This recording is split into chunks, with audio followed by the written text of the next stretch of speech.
Hello, everyone, and welcome to the second Youth Roundtable on Tunisia, organized by the Middle Eastern Institute and the North Africa Policy Initiative, NAPI.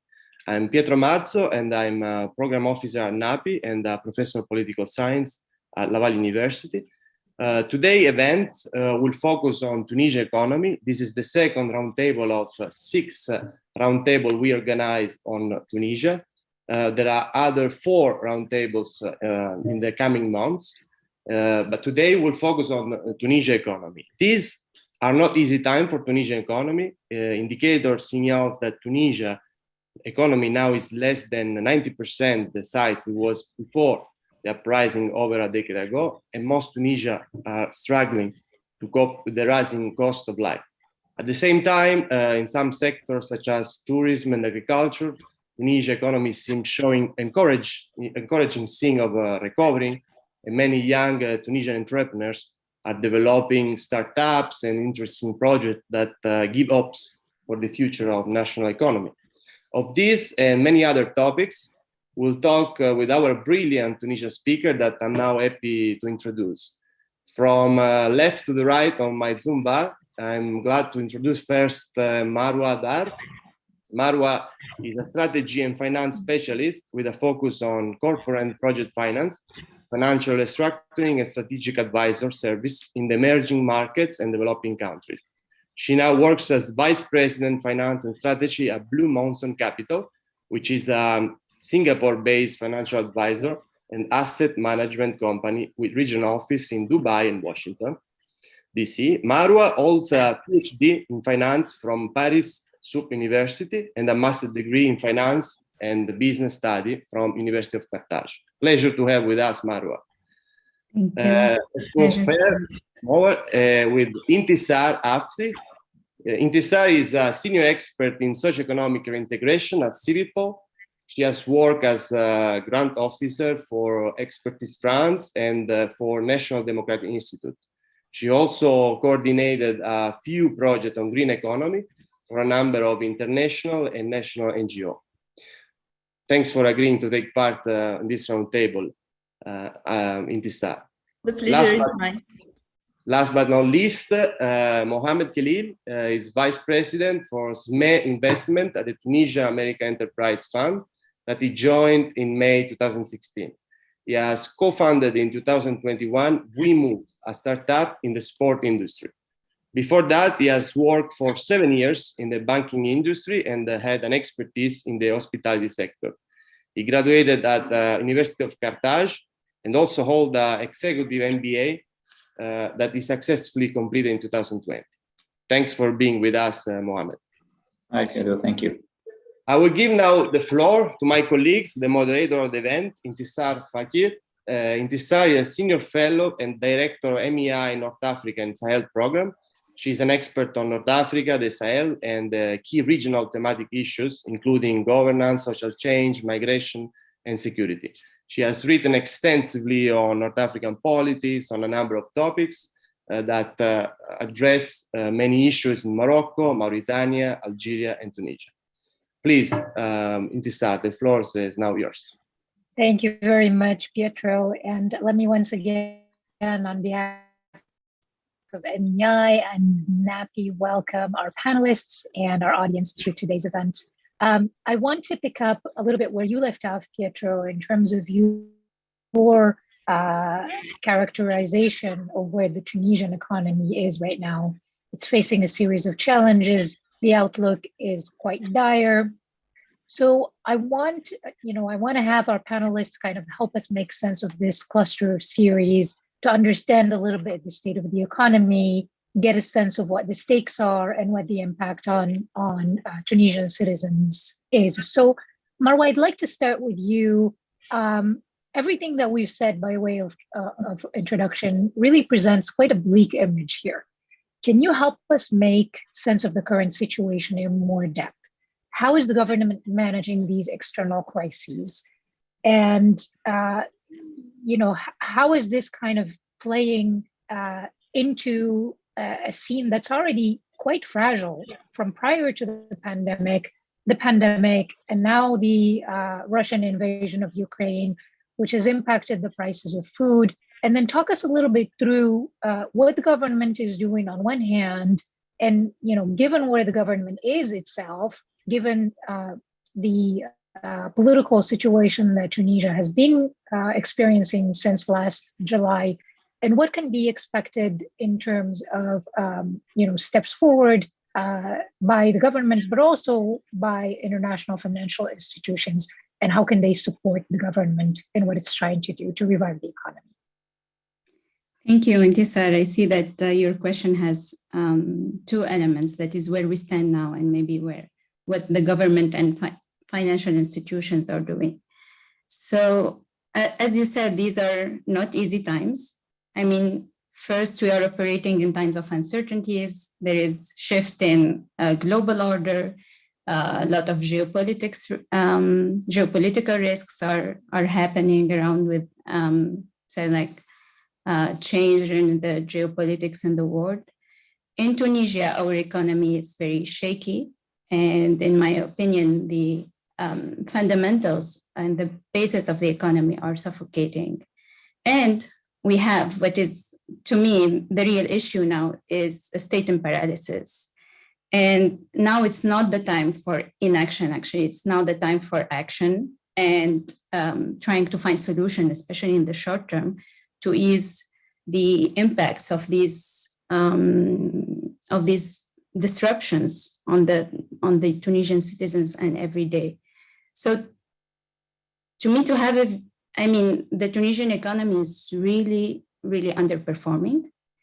And it has been underperforming for so long, even before the revolutions, even before the times of change in regimes.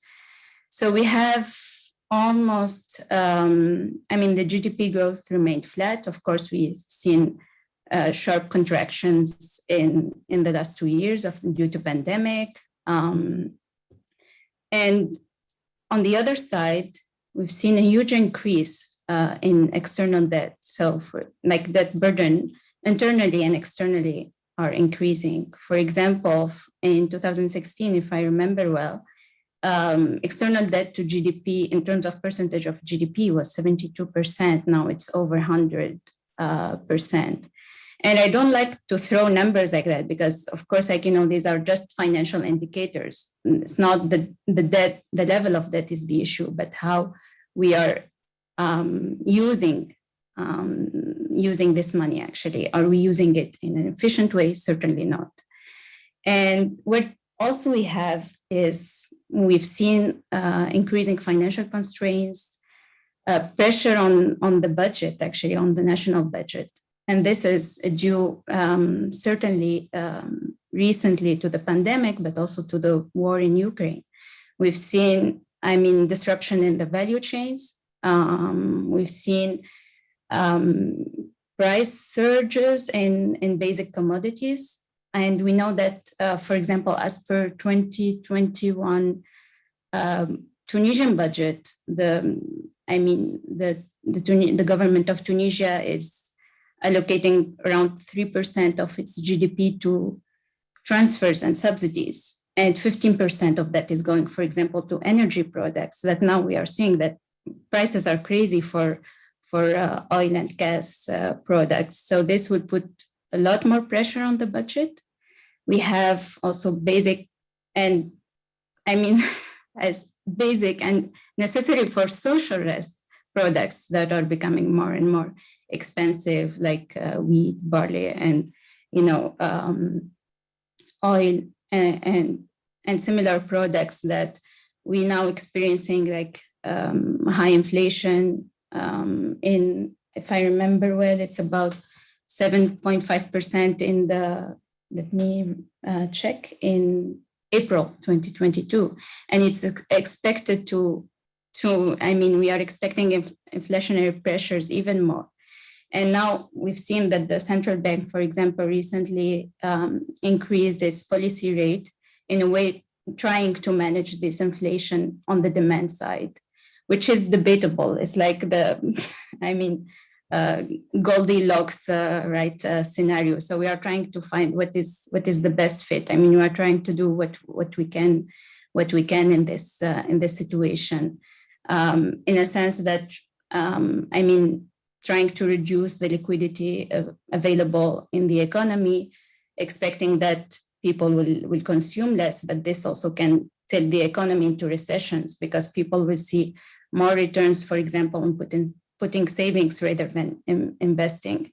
So it's really not easy times, and I think that the state is not doing enough, is not doing much, especially for young people, and we've seen for the unemployed also. We've seen that the unemployment rate is around 18.5%. This is I think in 2021.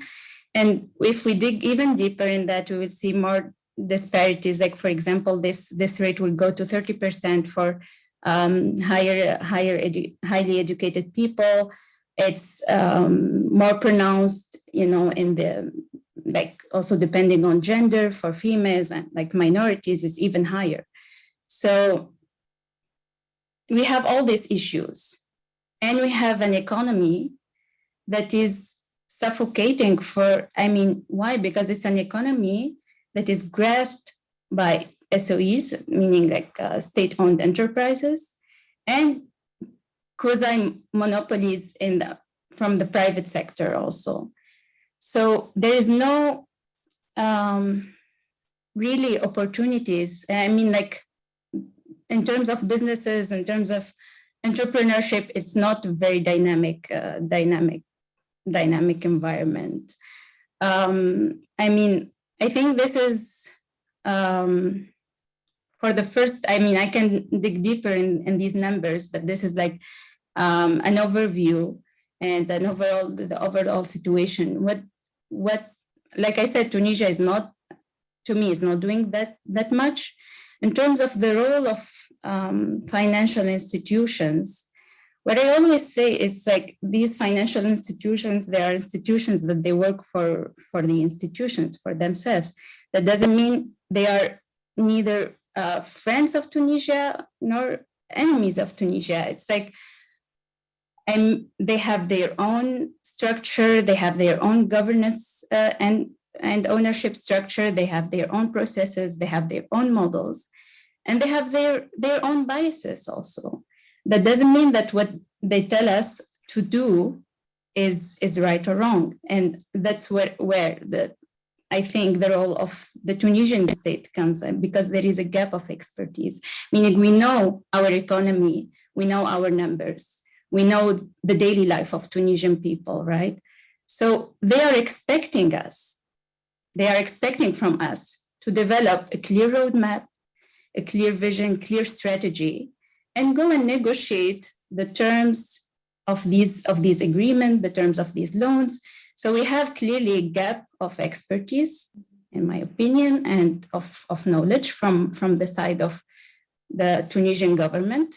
So we need really clear roadmap, clear vision, and knowledge of how to negotiate these terms. And second, I think there is also, gap of information. We don't have enough information. Information is not transparent enough. We don't see, and in that sense, we need to have transparent information for them also to have the right policy. Because at the end, these institutions, like I said, and we can dig deeper in this. In Tunisia, we don't even have a representation on their board, or so we need really to be knowledgeable about our economy and go and negotiate well. And we need to build our independency actually from these overrolling loans and build strong economy. I think I talked too much. Yeah, no, that's a great point on sort of the relationship with these financial institutions, and I want to come back to that in a moment. But I want to pick up on something that you mentioned about enterprises and this state of private enterprises, and we have with us Mohammed Khalil, who is a representative of SMEs in Tunisia. Mohammed, can you talk a little bit about the state of the private sector? How has it been impacted and how is it responding to the current economic challenges? Yes, thank you, Intisar. Actually, the situation is, everybody knows, is very challenging for the private sector, and companies are, there are a lot of events that are following the one to the other. So the situation was a little bit bad before the COVID crisis. Then the COVID came with all its challenges and all its difficulties and all the consequences that companies are still facing, and all the changes that occurred in the world even after the post-COVID crisis. So I'm talking about logistic challenges, the rise of prices of raw materials, and a lot of these products are being imported mainly from China. The cost of transport for companies from China to Tunisia has more than doubled or tripled, and with lack of visibility on the prices. If we take the simple example of the logistics, before the COVID, let's say 20 feet container from China to Tunisia was around $5,000 for the ship. Now it's about 17,000. So just this price makes all the cost structure totally different from what it used to be, and impacting this price to the final product or selling price is not easy, and it's not obvious. I mean, if you have contracts to export to Europe, or even with local, let's say, retailers, for example, they wouldn't necessarily accept this price increase. So you have to manage all these challenges. And once you manage the cost issue, you're not sure to have the availability of these raw materials. And so I have, for example, one of our companies in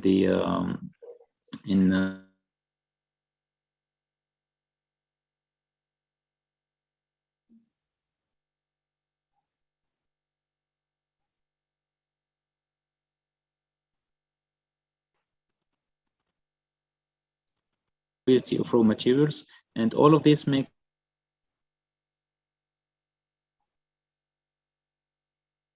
stable, and so it has its impact, its negative impact on the sustainability of the business, on the commercial side of your business. Your customers are not happy.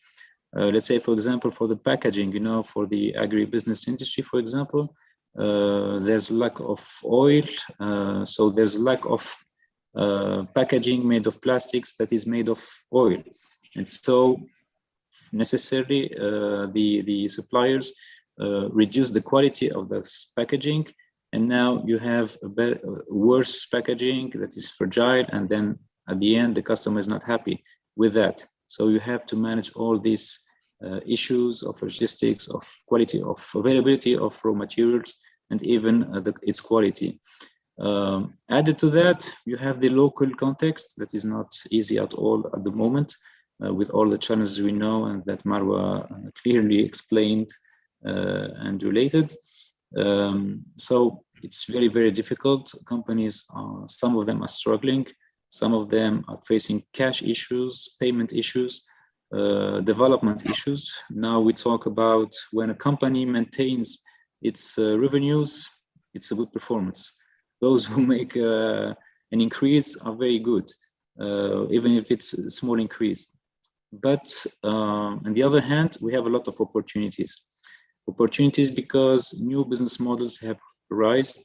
You have new sectors. You have new, like all that's about food delivery, everything that is related to the basic needs now is increasing highly. There's a boom in these sectors.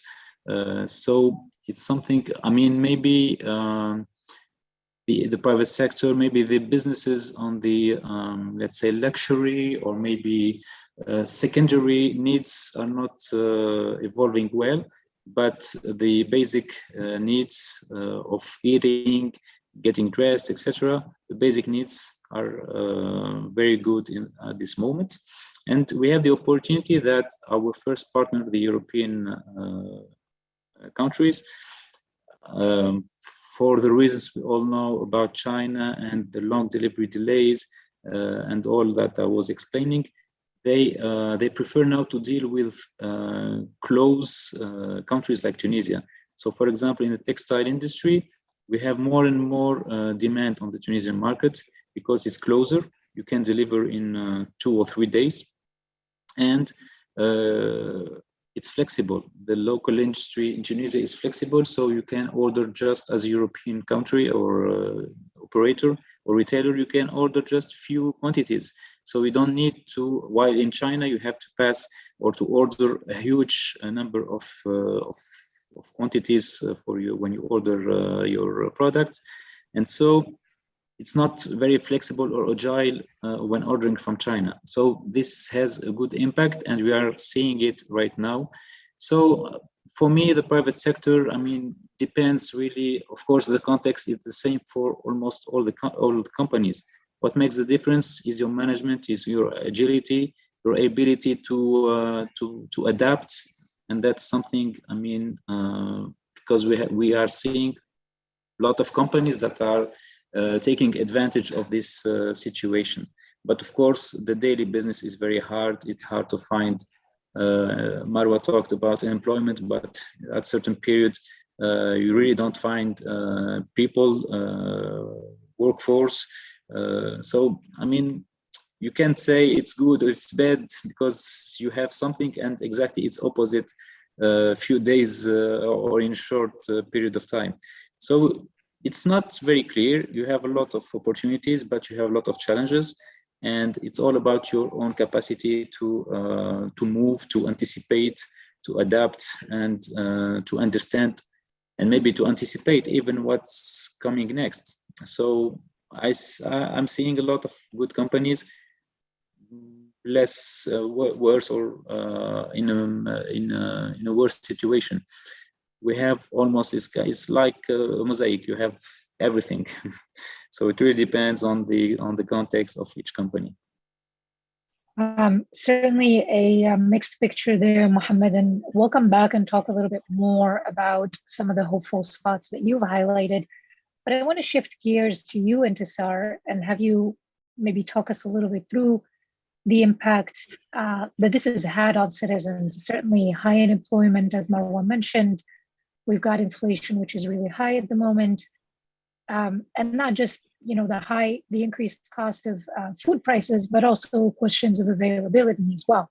So, give us a sense of how this is sort of impacting households in Tunisia, and what are, the responses and some of the demands that we hear out of Tunisians. Thank you, Intisar, for your question. And if I may, I would like to get back to a point that Marwa said just in the moment, which is about the challenging time. So I would second that. Marwa and Pietro said that it is challenging time in Tunisia for the economy situation. And yes, Tunisia economic outlook remains highly uncertain. But I'm not sure that I would agree with the lack of capacities, because we have true capacities in local governance, in finance. Maybe they are not well managed, or they are not in the right position. But it doesn't mean that we are in a lack of capacities. And now to get back to your question, which is about the daily impact of the economic situation. I guess that I can't be really objective when it comes to describe the daily impact of the economic situation on Tunisian, because they are really struggling. We are really struggling, and we are really trying to find ways to survive with the high inflation, with the non-availability of foods, and not only foods like oils.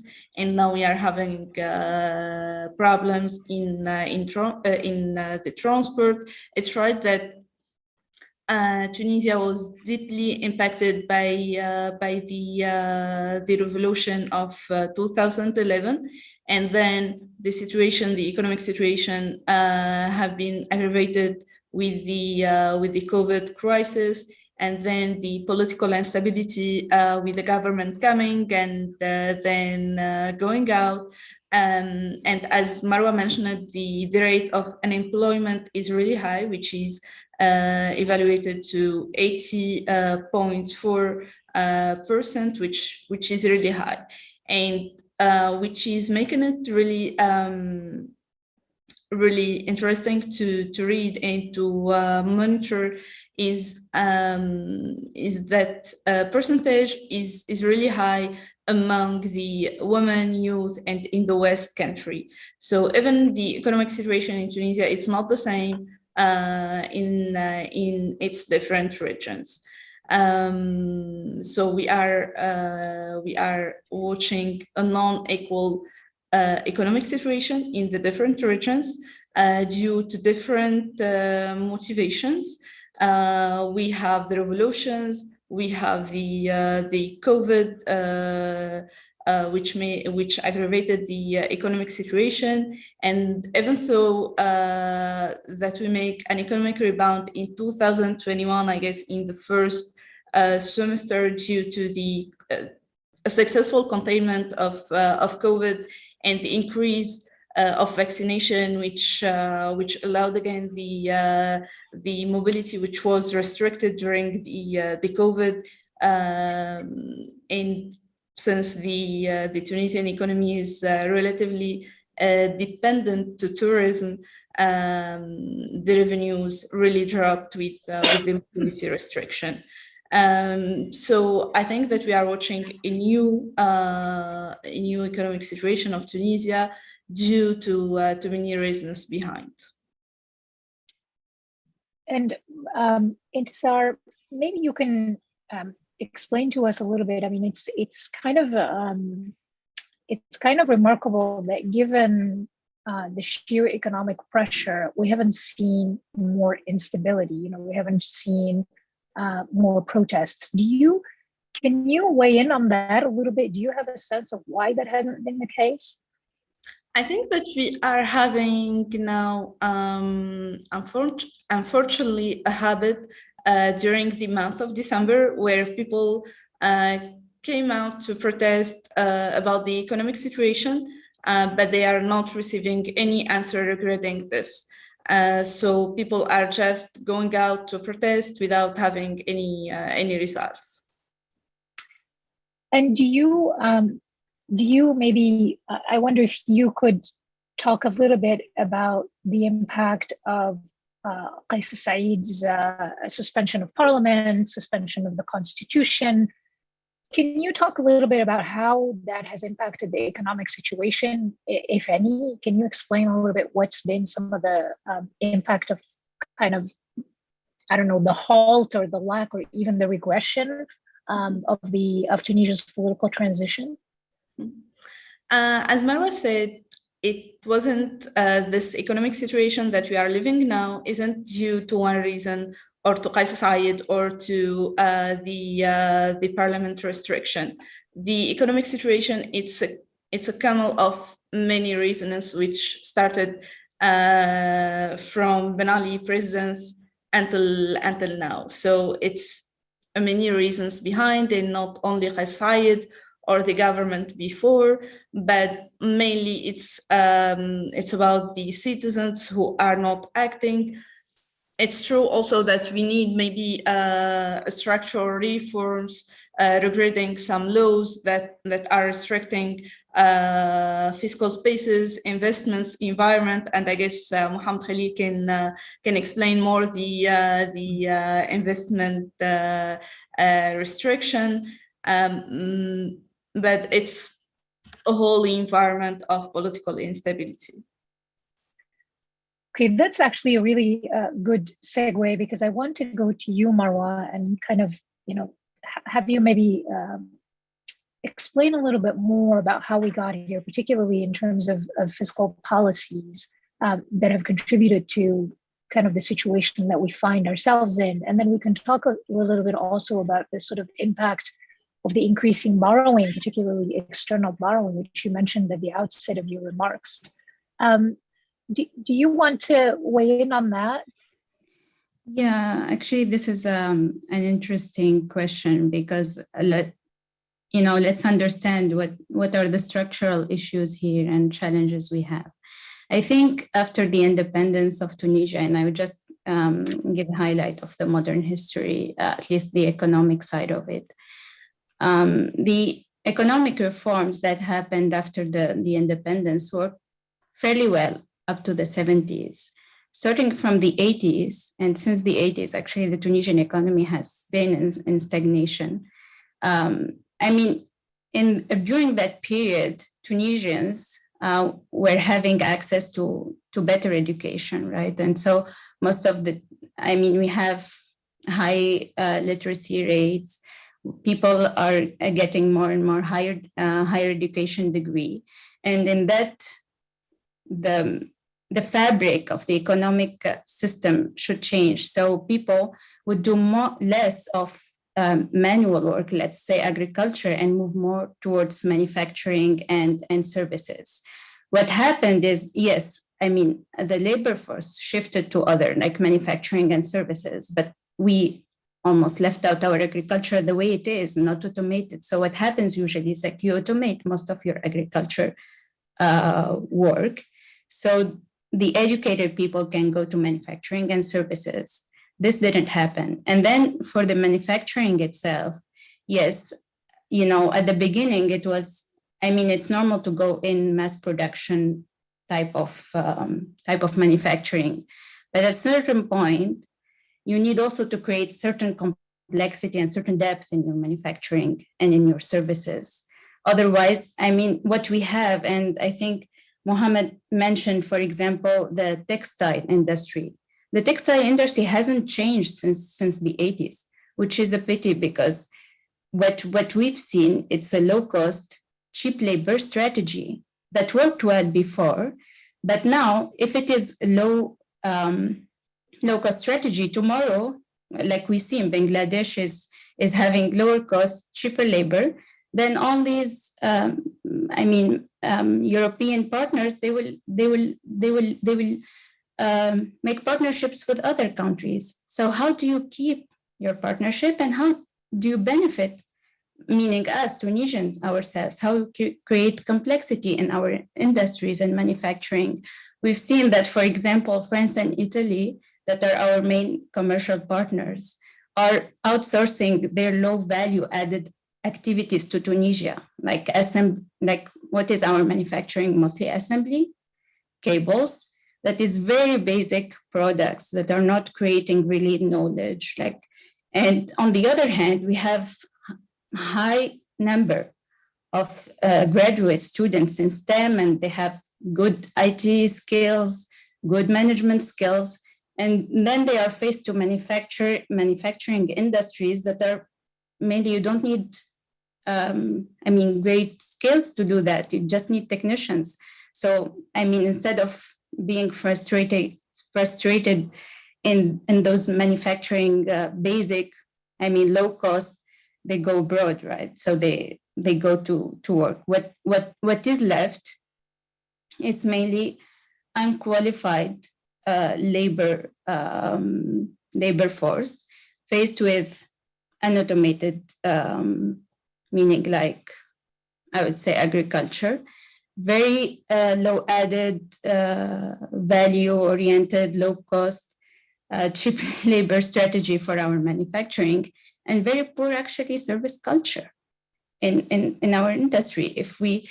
Same for tourism. What has changed in tourism? Are we marketing depth in our tourism?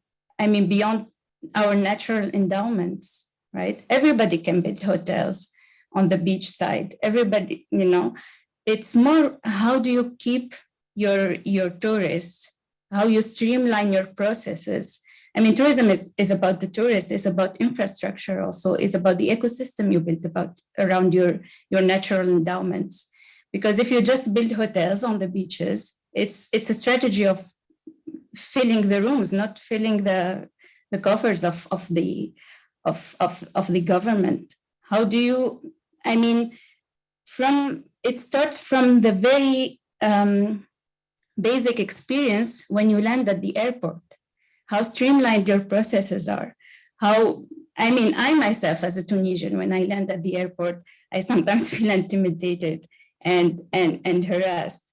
I mean, I love my country, and I would come back every day to my country and to see my relatives and to see this beautiful country. But what pushes a tourist to come back if he feels intimidated? So like even in terms of services, it needs, like, we need to think about how to create this complexity in the services. What pushes a tourist to come to Tunisia and not to go to another country with also good natural endowment? It starts from the airport. Like, I don't know, I land in Hong Kong or in Singapore or Dubai, it takes 10 minutes for me to get out, and I feel safe. And then I find like transport facilities that are available, things that, okay, there is the experience at the hotel. Also in terms of developing cuisines, yes, the Tunisian cuisine is amazing, but if I'm staying like 3-4 days in the same hotel, I would like to experience different culinary experiences, for example. Are we doing marketing about our culture, around our history? How do we keep tourists to stay longer in our country, like more than a week? Then you have also to create the entertainment industry and then also push them to spend more. So I think this is one of the structural issues that, I mean,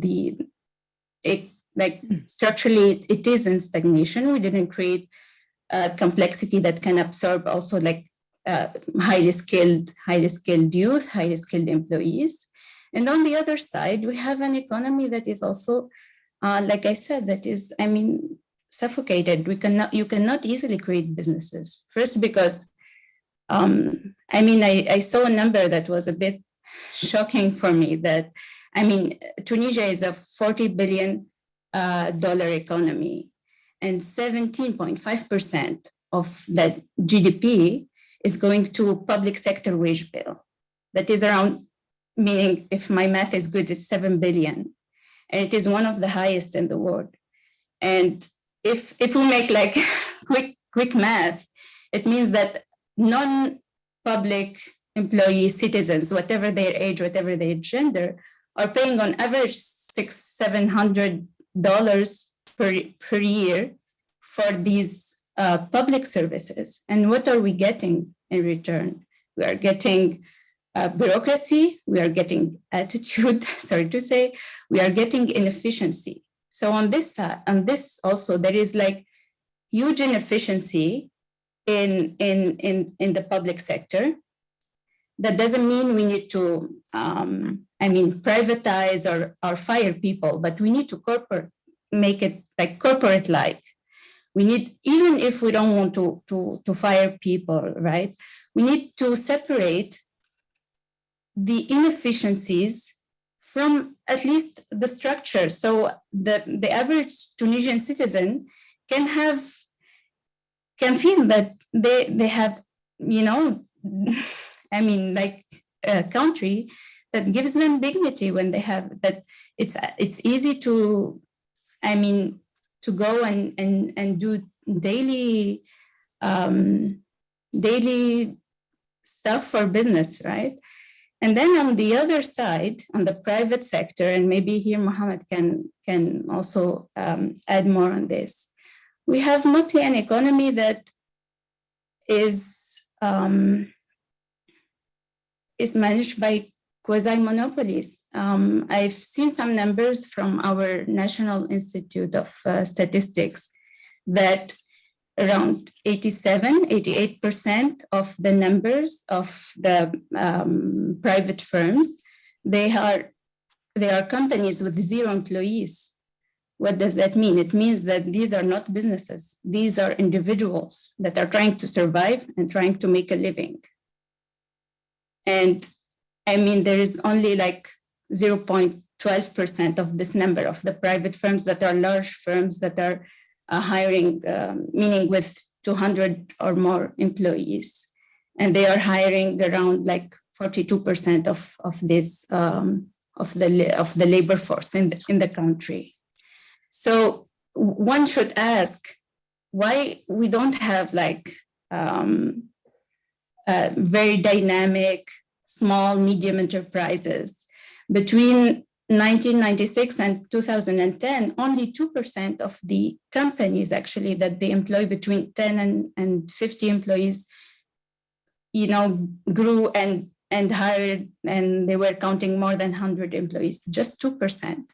And one can ask why, right? And we can dig deeper in the whys of this. So I think there is no dynamism in the business ecosystem.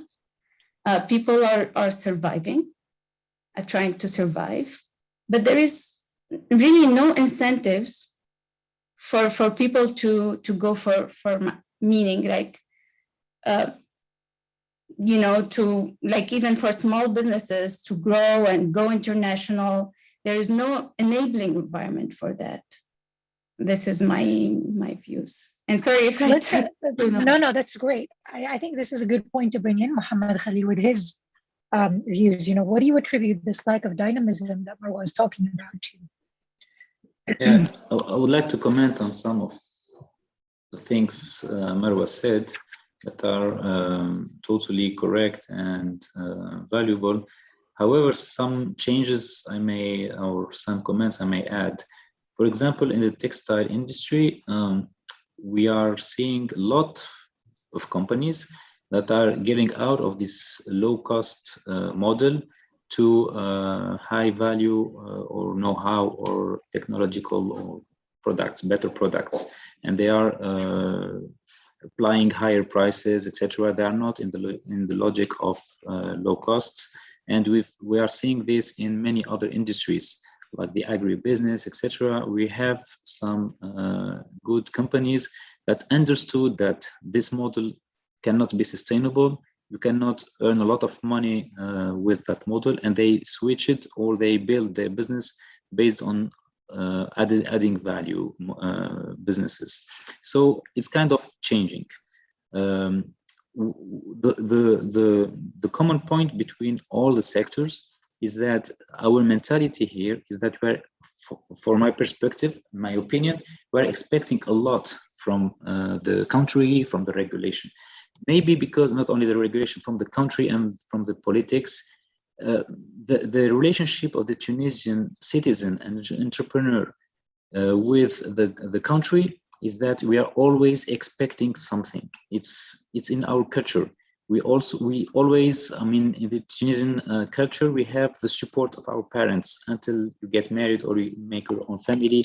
And even after that, they build for you the house, they offer you the car, they take care of your children, etc. So this kind of parenthood relationship with the country, and the country itself wants to do it. It's okay to do it when you have the means to do it, the financial means.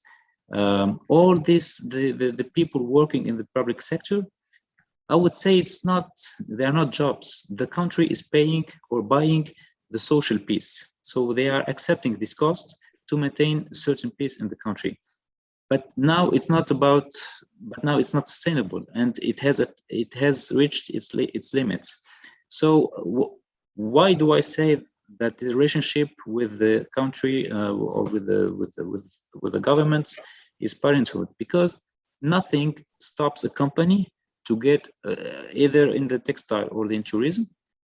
I mean, we have hotels who work for the mass tourism business models, so very low prices, very low quality.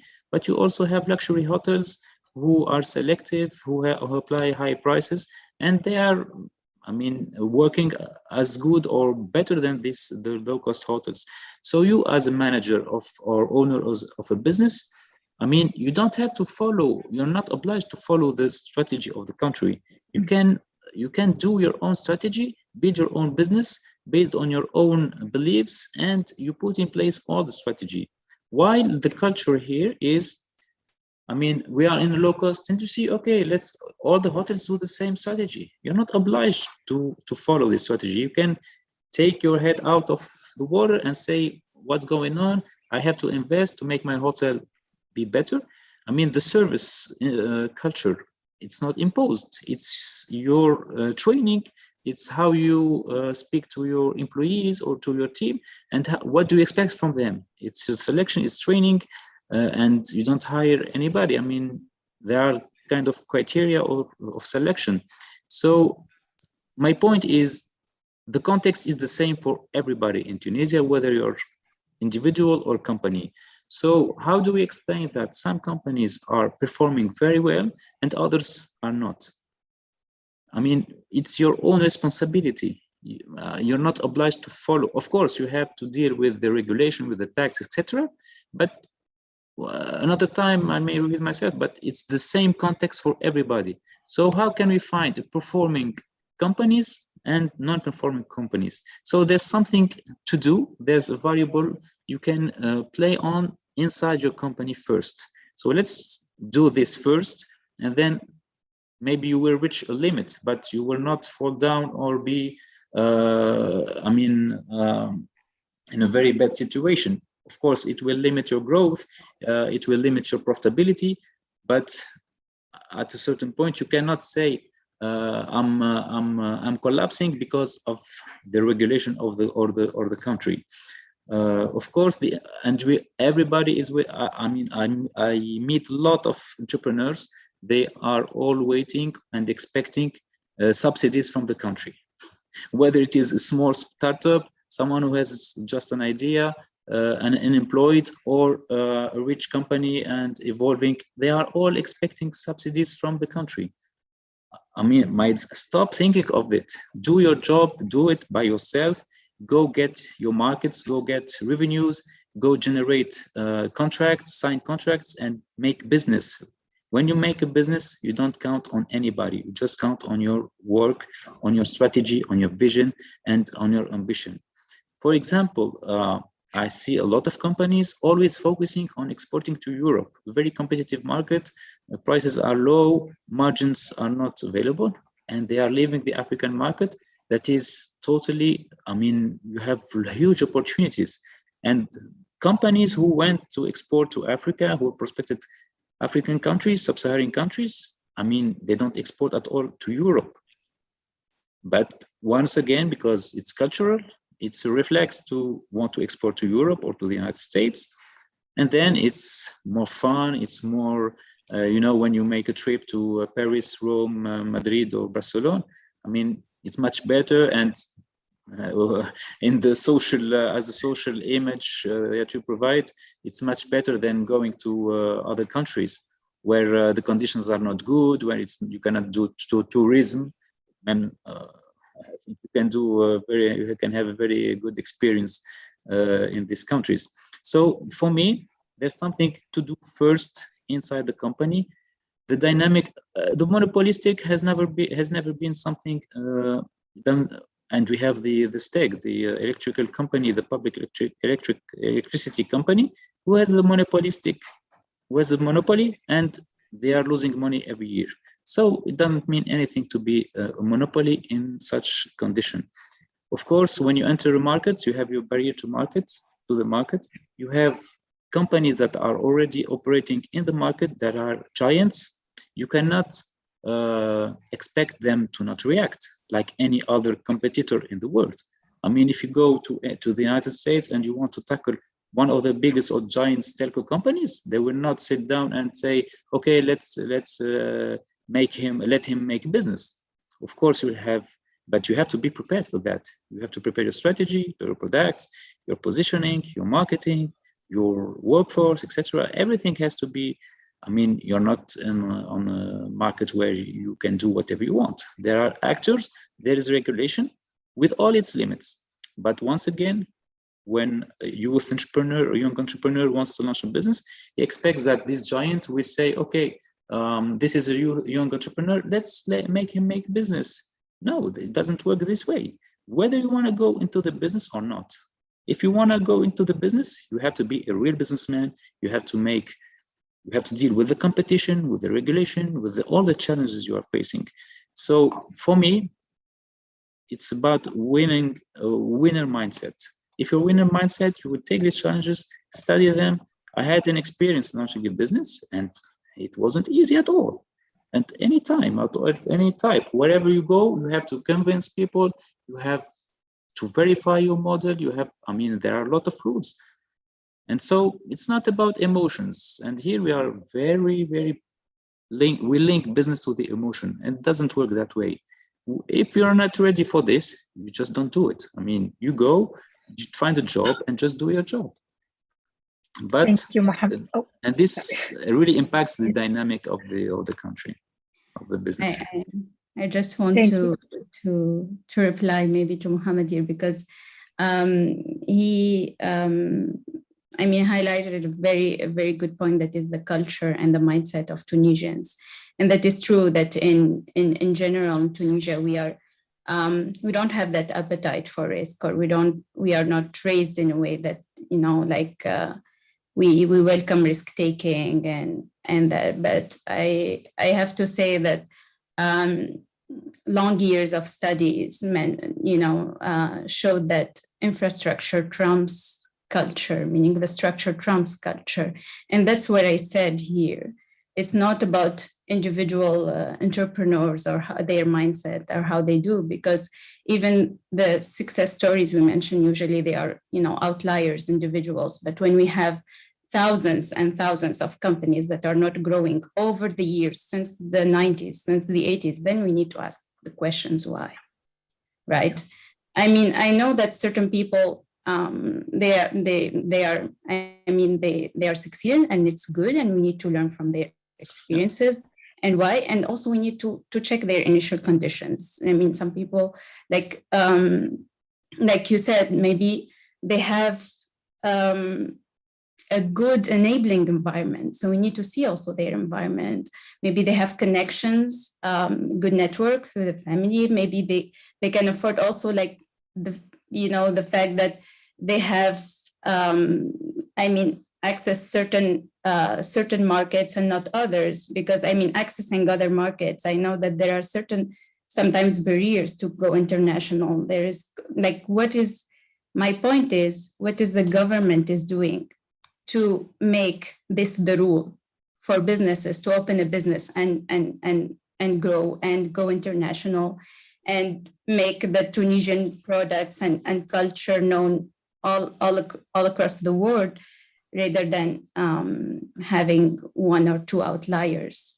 That's my point. And I think for that, even like the example of a luxury hotel, yes, it's good. I said, like, if you have the vision and you have the management and you have the money to build a luxury hotel, yes, but if the access to the hotel is not facilitated from the airport and to the transit to that luxury hotel is not available. If the hotel is in the desert, for example, or in the south or the southwest region in Tunisia, and you have a tourist, and let's say the tourist, she got food poisoning, and then the nearest qualified hospital is, for example, in Sfax, that needs 4 hours away to go to that rest. So it's a whole infrastructure that enables the dynamism, and that infrastructure, it's the role of the government to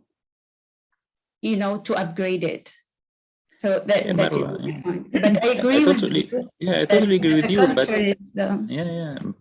but we cannot limit the lack of growth or dynamic to just this, because the guy who built a low-cost hotel and the guy who built a luxury hotel, they both had access to the financing to build something. And then what you're doing with that thing you've built, here's the difference.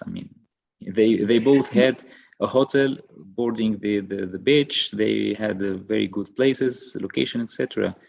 Both of your points are well taken. Sorry to interrupt. I want to sort of just kind of take some of the audience comments here, because we do have about 5 minutes before the end of this Really wonderful conversation. But both of your comments are well taken, Marwa. Certainly, there has to be the right environment for investment and for businesses to thrive. And maybe secondary to that, Mohammed, certainly maybe sort of promoting a culture of risk-taking and such. But let me read some of the questions that we have from the audience, and then I will give each one of you a minute or so to answer those. And then I would like to give the closing word to Pietro. So on audience comments, we have a question about how can Tunisia build independence from global financial institutions. We talked a little bit about indebtedness and what that has sort of, how that's kind of helped shape some of the current economic environment. There is a question specific to consumer goods distribution center and whether it's controlled by powerful and corrupt intermediaries who decide prices. Is this true? And if so, what can be done to lessen their impact on the economy? And then a final question that we have is about the reality of the informal economy. How big is it? If you have any estimates, what is the impact on fiscality, CNSS, and are there any serious steps by the government to find a solution to integrate the informal economy? So I will start with Intisar, and then I'll come to you, Marwa, and then we'll close with you, Mohammed. Thanks, Intisar. So should I respond to one of those questions, or? Yeah, if there is a question that you would like to take from the audience questions, please go ahead. Mm-hmm. I was looking also to the discussion, and someone was also suggesting the generating of a large fiscal ambulance. I will get back to the last comment, which said that he or she, I'm sorry, I couldn't recognize, that he was happy to see how pragmatic the people were in Tunisia, and how he could enjoy that the few Muslim majority countries does not mix religion, politics, and economic. I guess here, this is a point to start from it, because I think if we look to the constitution, which maybe will be changed after the next referendum,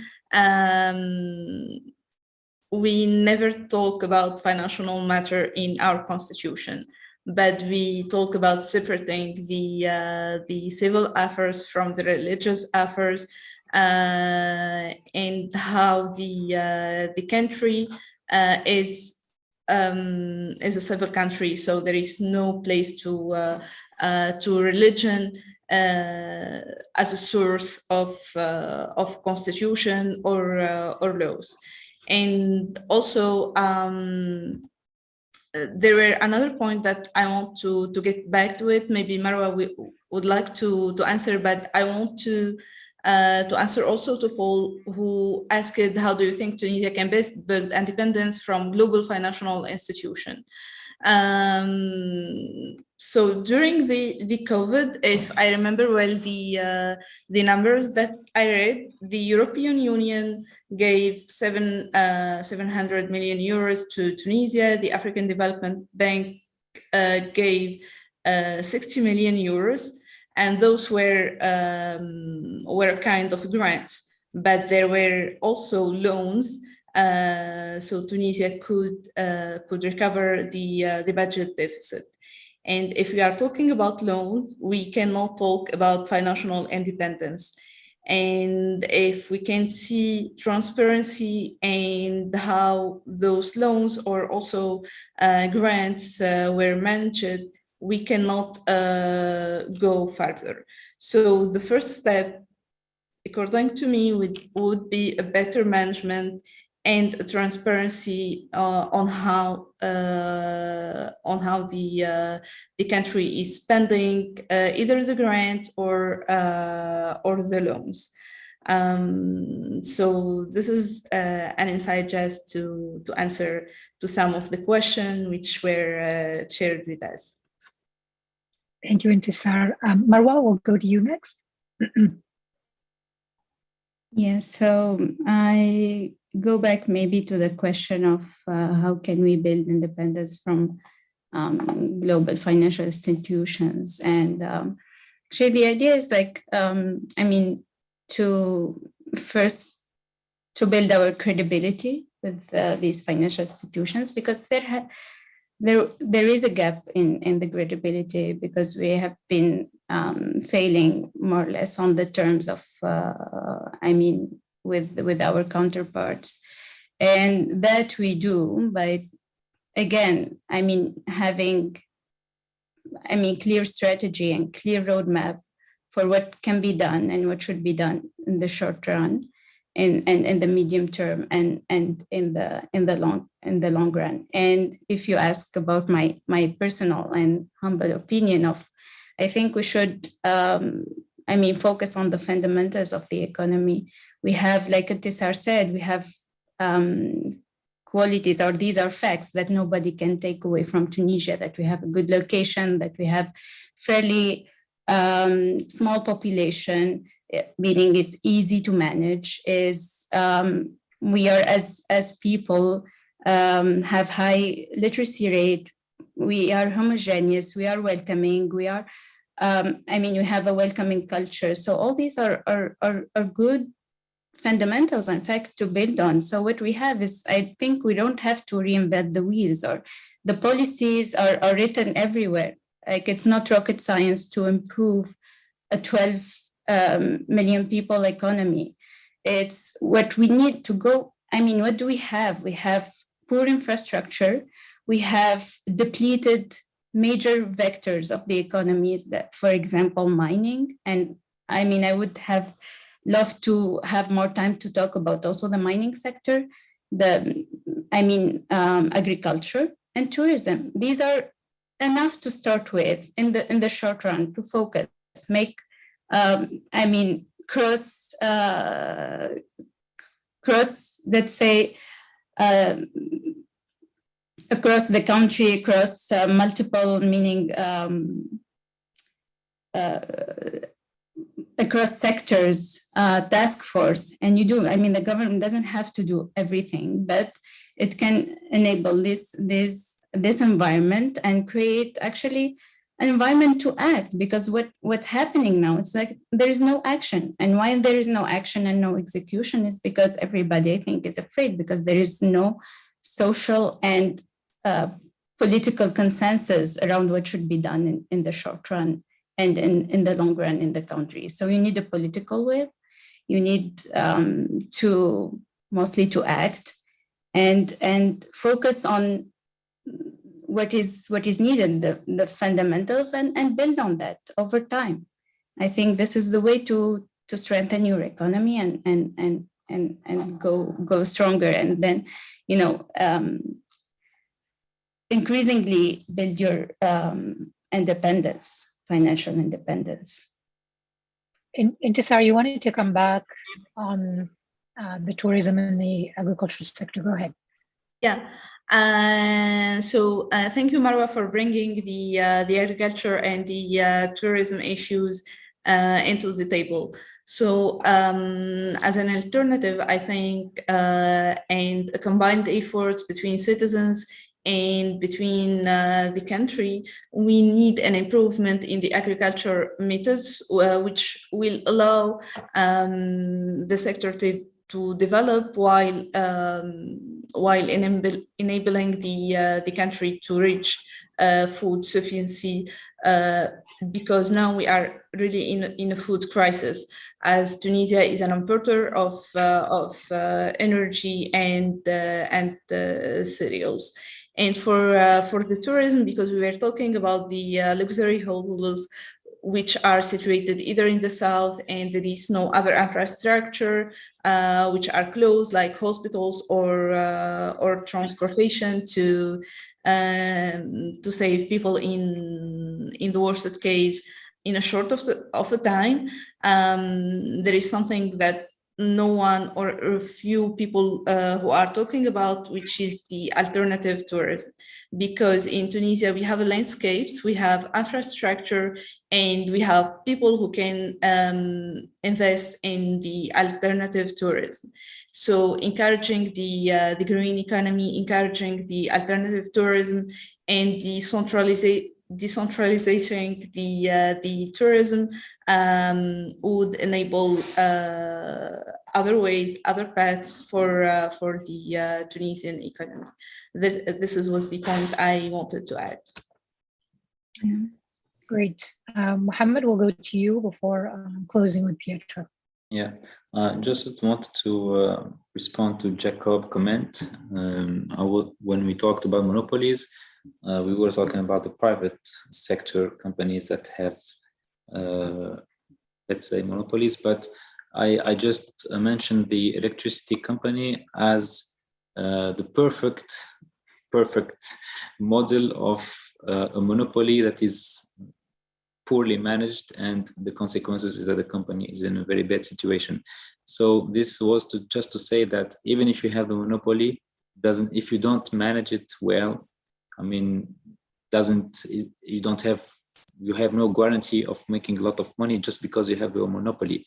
So let's say that these families he mentioned in his question have the let's say the merit of managing well their companies and taking their groups to the next level, which is fair enough.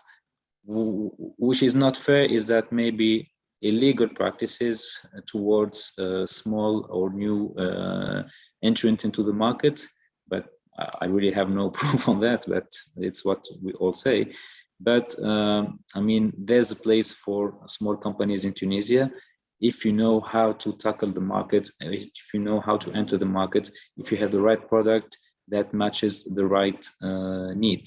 If you don't have this, you can blame others for your losses or your unsuccessful experience. That was my point. Well, I want to thank you all the speakers and Intisar for the very insightful discussion. What I can draw as a conclusion, although I don't go in technical details, is that the situation appears quite challenging and very difficult, but at the same time, a lot of avenues and opportunities are on the place. And I really hope that in the next future, the authorities and even though with the private sector can act independently, but that the authorities will foster a dialogue with entrepreneurs and young and Tunisian to foster again economy, because otherwise I see there is a disconnect between this bottom-up will to build a more healthy economy and the lack of understanding from the other side, which is complicated a political struggle. Again, I want to thank you everyone for being with us, and I want to remind the audience that the next roundtable will be on environment. So we will address again Tunisia with a lot of discussion on environment, climate change, and other related topics. And it will take place the 21st of June. So with this, I will close the roundtable, and I wish a good end of day to everyone.